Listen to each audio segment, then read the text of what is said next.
one and only win here on the group stages of the main event. Jensen will be running the LeBlanc into it. He doesn't want to run that risk. He wants something with a little bit more mobility, and honestly, gank setup. It can setup work well with the Sejuani early on, and it can roam towards the bot side of the map and has a little bit more versatility while still offering value in team fights. So, and welcome back, Vòng Buffalo. Champions of the VCS taking on the North American LCS champions, Team Liquid. And as you mentioned already, Vedius, you're looking at some, a good... He might be looking for an Ignite swap, perhaps after his first teleport back into the lane, and then he can look for a potential kill with Xvithian. You can already see early on, Ryze is commonly taking that W, early damage, early setup, and Impact is just being completely zoned away from the lane. I also wonder if the Summoner Spellbook can Impact... There's a thing about Ezreal as well as Galio. AoE onto the wave, not to mention the fact that Ezreal just continues to build up attack speed.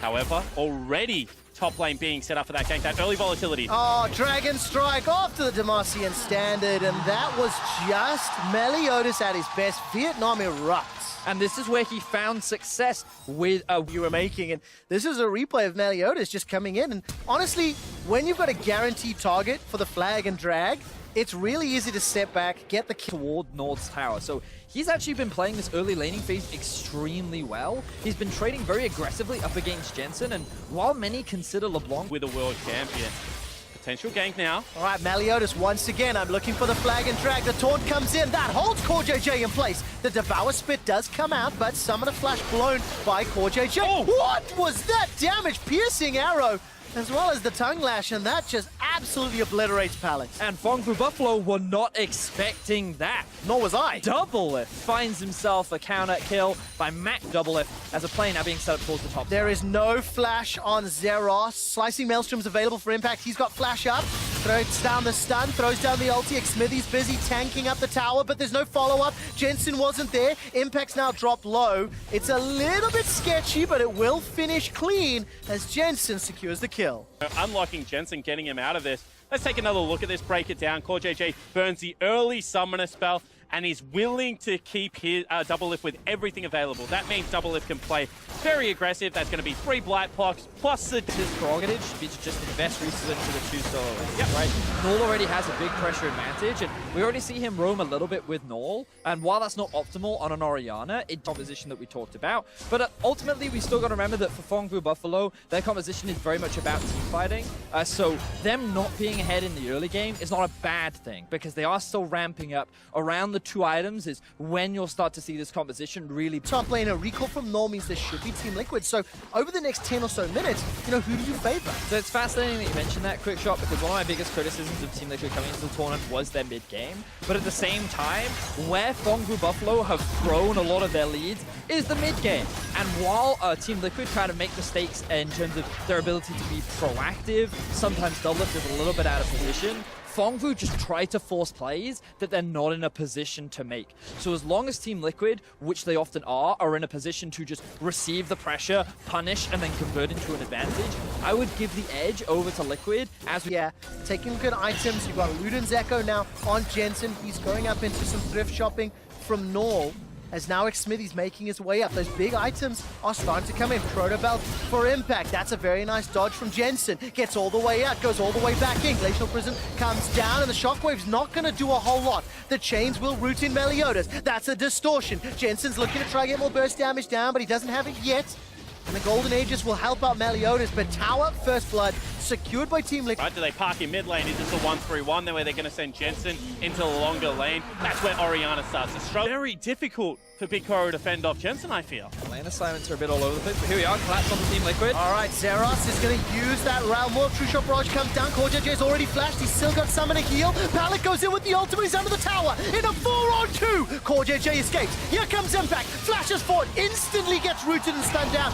That was a Maelstrom that did nothing at all. Jensen's waiting in the wings, though. He's distorted over. Flash forward. Beautiful stopwatch from Pallet. That will keep him alive. But now the tower is under pressure. And in what ends up being a lot of spells invested, nobody dies. The tower is at risk of crumbling, though, and this will be the second of the game. Now Null, he steps far too far forward, uses the cleanse and the flash. It is not enough. Piercing arrow from Double. As a viewer, I'm a little disappointed. I always like the high-tempo PvP games. I think it's where they shine a lot. And now Zeros is going to get stunned up.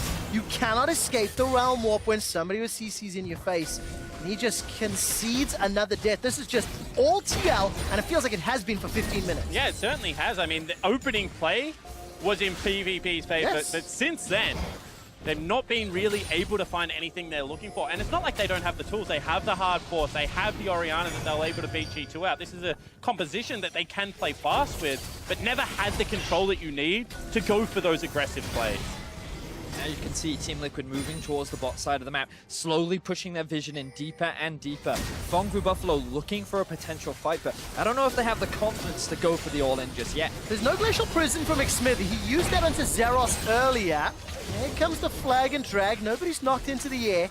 Double Lift is still just sitting on 1.5 items. And we know we can continue to punish the opposition. And the thing is, that actually makes me a little bit nervous as well, because yes, while Team Liquid have had all the answers thus far, it is only 1,500 gold difference. Flash taken here from Big Koro as Jensen jumps all the way in. Looking at the minimap, there's more support from Team Liquid coming up. Pallet is in trouble. He may need to use that ultimate to escape. Teleport's coming down. In behind Big Koro. Pallet's already gone down. Big Koro's able to escape away from the chain of corruption. And that's 2 quick kills for Team Liquid. Baron is alive as well if they really wanted to force it. But what direction do they go? Null gets jumped on. This time the slicing maelstrom will take him down. Null below 60% HP. Continues to get chunked out. The shurikens and the autos coming out. Jensen steps forward. KS Impact yells. Chains will not lock down Meliodas, but the rest of Team Liquid peel back for Baron. Beautiful play out of the Team Liquid lineup, utilizing this 1-3-1, attacking the side lane. Impact gets to the play. This is a different squad than what we saw yesterday against the Flash Wolves. And once again, you're seeing why CoreJJ is so good at the time. Kench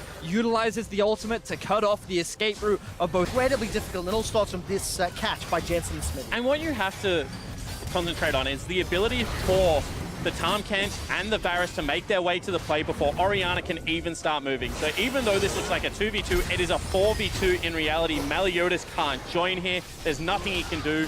TL just have the numbers. Honestly, it's just Push.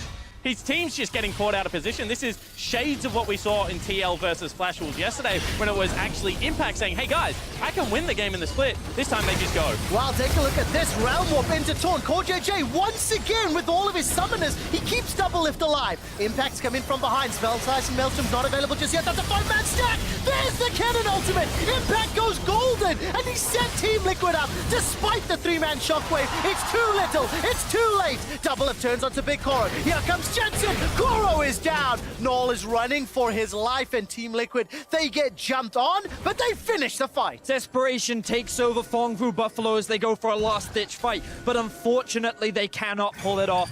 CoreJJ with the beautiful execution keeps his AD carry alive, and Team Liquid look for revenge as they shut down Fongvu Buffalo and look for a 5-0 record over the opposition. And you can see why the priority on the Tahm Kench ban has been there the entire time against Team Liquid. CoreJJ looks like a different player on the Toad in the bottom lane. Such an impressive performance. Every time there's a fight, he's just saving someone. Well, that catfish spawn is definitely helping Team Liquid. When you take a look at team fights like this and you can see how the Kench is unbenched, 2v3, 2v4, and just zero panic from CoreJJ. I mean, honestly, like, if you're ever going to pick a fight, that's the best time to do it. Jensen is top side of the map with no teleport, and there are only 2 members sitting in mid, so they think that they can go for it.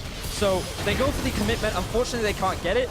Initially, this actually looked pretty good with the shockwave, but unfortunately, with no front line left to play around and the 2 carriers being collapsed on by the 4 members of Team Liquid, there's very little that Fongvu up. So it was a optimistic fight. I feel like Fongvu probably had to pull the trigger eventually against this comp, but now the bleed out, you know, especially without the flashes available, just continues. Yeah, and I mean, that's the gold lead extends 6,000 gold, 6 towers to 1. While this is going on, by the way, there's an engage in the bottom lane and the top lane. Zeros goes forward, but there's not enough support yet. Finally, Pallet arrives. While that's going on, Big Koro's taking out in the top lane. Chain of corruption starts to spread. Pallet's going to get locked down as the Cataclysm comes out. Zeros will fall after. It's a double kill for Double Lift. left as Jensen picks up a third. Impact got one on the top. Jensen's able to get away from the shockwave, and Null is the last man standing. 26 minutes into the game, and Team Liquid are looking at the Nexus. Yeah, they're going to push to win. You can see how safe Doublelift is. Impact grabs himself a solo kill as well, and TL will pick up the win. Absolutely beautiful game from Team Liquid. Null will get locked down, run down, shut down. It's an ace for Team Liquid. They will pick up their third win of the MSI group stage, and for now, Team Liquid takes sole control of fourth place.